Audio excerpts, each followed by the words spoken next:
विशेष गरेर आज म तपाईहरुलाई यो च्याउको बारेमा केही कुराहरु बताउन गइरहेको छु। अनि तपाईहरुले चाहिँ एकदमै यो भिडियोलाई अन्त्यसम्म हेरेर साथ दिनुहुनेछ।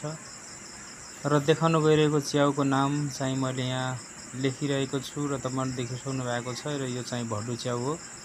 र यो भड्डु च्याउलाई चाहिँ अनि यदि तपाईले यस्तो च्याउ भेटाउनुहुन्छ भने यो च्याउको जुन बोक्रा मैले फालिरहेको छु, यो यदि यस्तो बोक्रा फालेको च्याउ तपाईले भेट्नुभयो भने यसलाई तपाईले प्रयोग गर्न सक्नुहुन्छ।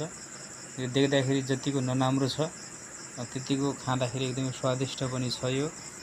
र यस्तो देख्दाखेरि एकदमै विषालु च्याउ जस्तो देखिरहेको छ र खाँदा चाहिँ एकदमै मजा आउँछ र राम्रो छ यो च्याउ खानको लागि। यसलाई चाहिँ खान सकिन्छ र यो विशेष गरेर यो जाली तपाईले देख्नु होला, यो भित्रबाट चाहिँ यो छाताको भित्रबाट चाहिँ जाली अनि हुन्छ।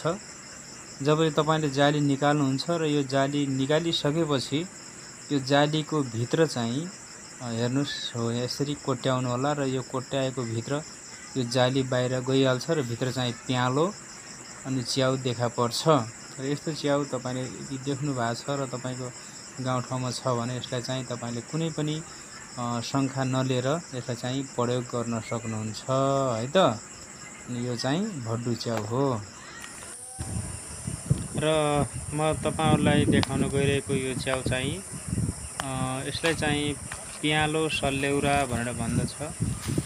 र यो चाहिँ जंगलमा खोजेर पाउँछ र यो जंगलभित्र मैले खोजिरहेको दृश्य तपाईहरुलाई देखाउन गइरहेको छु।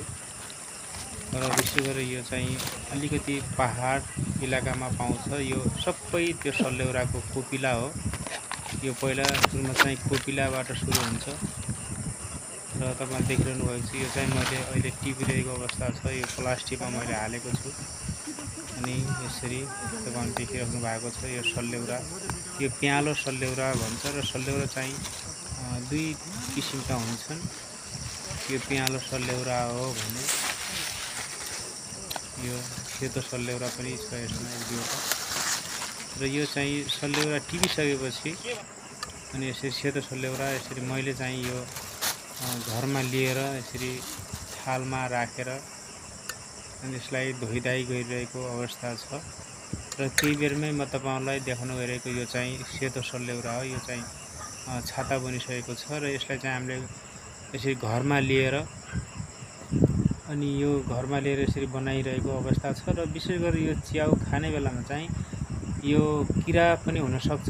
अनि यो चाहिँ छातामा चाहिँ किरा हुन्छ र त्यो जो कोपिला लागेको हुन्छ त्यसमा चाहिँ किरा हुँदैन। यो छातामा चाहिँ एकदमै कमजोरी यसको चाहिँ आयो हुन्छ। यो च्याउको लगभग 3 घण्टादेखि लिएर 4 घण्टामा यो च्याउको कुहिने सम्भावना बढी भएको कारणले गर्दाखेरि यो च्याउलाई भेटाउने सायद यसलाई चाहिँ प्रयोगमा लिइहाल्नु पर्छ। र यो 4-5 घण्टा भन्दा धेरै यो च्याउ यसरी टिक्दैन र एकदमै राम्ररी हेरेर चाहिँ च्याउ खानुपर्दछ। र किराहरु चाहिँ बढी मात्रामा च्याउमा पाइने कारणले गर्दाखेरि तपाईहरुले च्याउ खाँदा एकदमै ध्यान दिन पर्ने हुन्छ। यसैकारणले म अलिकति तपाईहरुलाई देखाउन गइरहेको दृश्य चाहिँ के हो त भन्दा यो चाहिँ घरमा ल्याइसकेको च्याउलाई कसरी पानीमा यसरी प्रयोग गरेर अर्थात कसरी यसलाई खान सकिन्छ त भन्ने कुरा म तपाईहरुलाई देखाउन गइरहेको।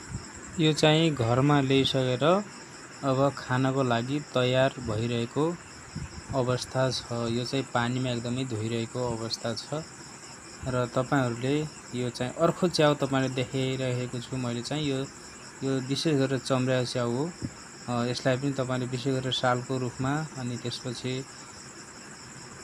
सालको बुट्टामा चाहिँ विशेष यो च्याउ हुन्छ र यो च्याउलाई तपाईले पनि खान सक्नुहुन्छ। यो चाहिँ अर्को किसिमको यो सल्लेउरा भन्दा अर्को किसिमको यसलाई चाहिँ चम्र्या च्याउ भनिन्छ। यो च्याउ अति मिठो हुन्छ। यो चाहिँ सालको बुट्टामा विशेष गरेर पाइन्छ र यो च्याउलाई चाहिँ तपाईहरुले खान सक्नुहुन्छ।